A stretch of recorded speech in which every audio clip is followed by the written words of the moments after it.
వచ్చింది కదా. కరువు వచ్చినప్పుడు ఆ ఊరు విడిచిపెట్టి సమృద్ధిగా ఉన్నటువంటి దేశానికి వెళ్ళిపోదాం అనుకుంది. ఏ దేశం అది? మోయాబు దేశం. ఇప్పుడు చెప్పుకుంటున్న దేశం కూడా మోయాబు దేశమే. ఈ మోయాబు రాజా బాలాకు ఈ దేశం పారిపోవటానికి ప్రయత్నం చేసింది, వెళ్ళిపోవటానికి. అడిగిందా దేవుణ్ణి? అడిగిందా?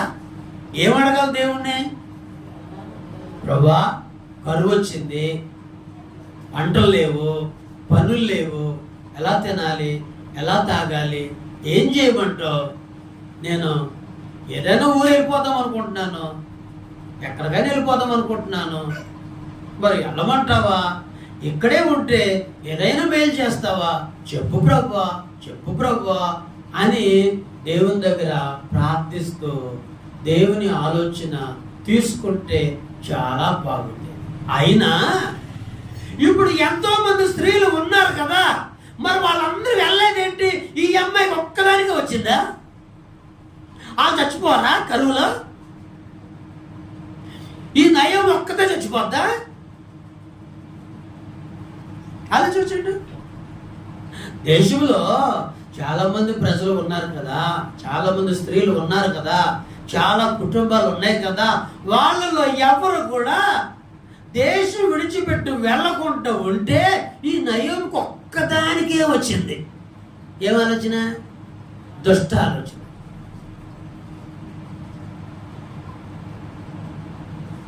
అందరితో కలిసి ఉంటాకి ఇష్టం లేదేమకి. ఇక్కడ నా ప్రజలతో ఇక్కడే బతుకుతాను, సరితే ఇక్కడే చచ్చిపోతాను, నా ప్రజలతో ఉండిపోతాను, నా వాళ్ళతో ఉండిపోతాను, అయినా మా దేవుడు గొప్పవాడు కదా, మమ్మల్ని ఎందుకు ఇలా విడిచిపెడతాడు, ఆయన ఏదో ఒక అద్భుతం చేస్తాడు అన్న విశ్వాసము నయోమికి లేదు. ఒక్కదే పోతుంది అంతే. అట్టగా తిరుగుతూ ఉండు. దేవుడు ఎప్పుడు చెప్పు చూపిస్తాడు, డబ్బులు పడతాడు. దేవుడి భయం ఉండదు కొంతమందికి, దేవుని భయం ఉండదు. ఏంటో నాకు తెలివి ఉంది, జ్ఞానం ఉంది, నేను అలా ప్రవర్తించేస్తాను, దేవుడి కంటే ఎక్కువ తెలివితేటలు నాకు ఉన్నాయి, నాకంతా తెలుసు అనుకుంటారు కొంతమంది. ఇలాంటి కొంతమంది ఆడవాళ్ళు ఉంటారు అక్కడక్కడ. ఇంకొక్కదానికి ఆలోచన వచ్చిందా?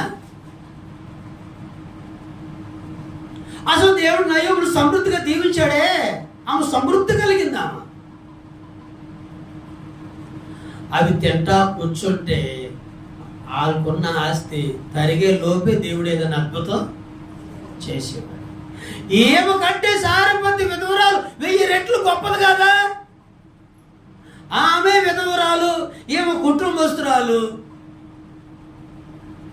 ఆమె ఏం చేసింది కరువులో? ఏదైనా దేశం పారిపోయిందా?